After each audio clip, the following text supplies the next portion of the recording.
Currency devaluation means मुद्रा अवमूल्यन। मुद्रा अवमूल्यन हमेशा बुरा या अच्छा नहीं होता। दरअसल मुद्रा अवमूल्यन का प्रभाव देश की आर्थिक स्थितियों पर निर्भर करता है।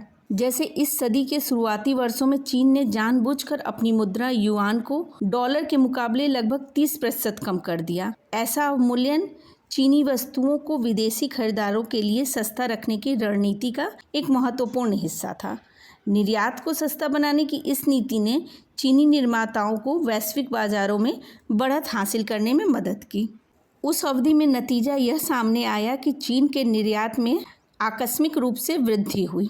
उस अवमूल्यन ने चीन की निर्यात मात्रा को 50% तक बढ़ाने में मदद की, जिसने उसे दुनिया का सबसे बड़ा निर्यातक बनने में महत्वपूर्ण भूमिका निभाई। भारतीय अर्थव्यवस्था में यदि रुपये की गिरावट के बारे में बात करें तो यह यहाँ पर हमेशा से एक राजनीतिक मुद्दा रहा है। जो भी विपक्ष में होता है वह रुपये के गिरने के लिए सरकार को ही दोषी ठहराता है। लेकिन रुपये में गिरावट बीते दशकों के दौरान भारतीय अर्थव्यवस्था उल्लेखनीय रूप से बढ़ी है। हमें यह सोचना बंद करना होगा कि रुपये में गिरावट का मतलब अर्थव्यवस्था का कमजोर होना है। गिरते रुपये का राष्ट्रीय गौरव से भी कोई संबंध नहीं है। एक राष्ट्र की अर्थव्यवस्था इससे कहीं ज्यादा जटिल होती है। जब कोई देश पूरी दुनिया के साथ व्यापार करता है तो उसकी मुद्रा की विनिमय दर का इस व्यापार पर गहरा असर होता है। रुपये के गिरने का मतलब है कि भारत के निर्माताओं को अंतर्राष्ट्रीय बाजारों में अपनी वस्तुओं को बेचना आसान होगा, क्योंकि वे इन्हें डॉलर में बेचेंगे लेकिन उनकी लागत रुपये में होगी। यही बात आईटी जैसी सेवा क्षेत्र की कंपनियों पर भी लागू होगी,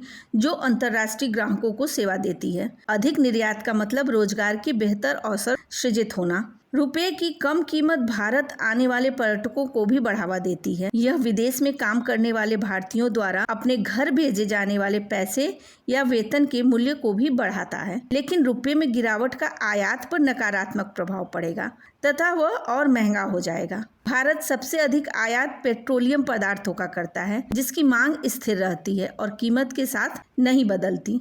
इसी तरह हम सोने का भी आयात करते हैं, जिसकी कीमतें पहले से ही ऊंची हैं। इसके अलावा इससे भारतीयों का विदेश में अध्ययन करना या पर्यटन करना भी महंगा हो जाएगा। नई अमेरिकी सरकार टैरिफ के जरिए दूसरे देशों पर दबाव डाल रही है। यह भारत या अन्य देशों से अमेरिका को किए जाने वाले निर्यात पर टैक्स है। इससे अमेरिकी बाजार में हमारे निर्यात महंगे हो जाएंगे। इस समस्या को संतुलित करने और हमें विश्व बाजार में प्रतिस्पर्धी बने रहने में सक्षम बनाने में रुपये में गिरावट एक जरूरी सहारा बन सकता है।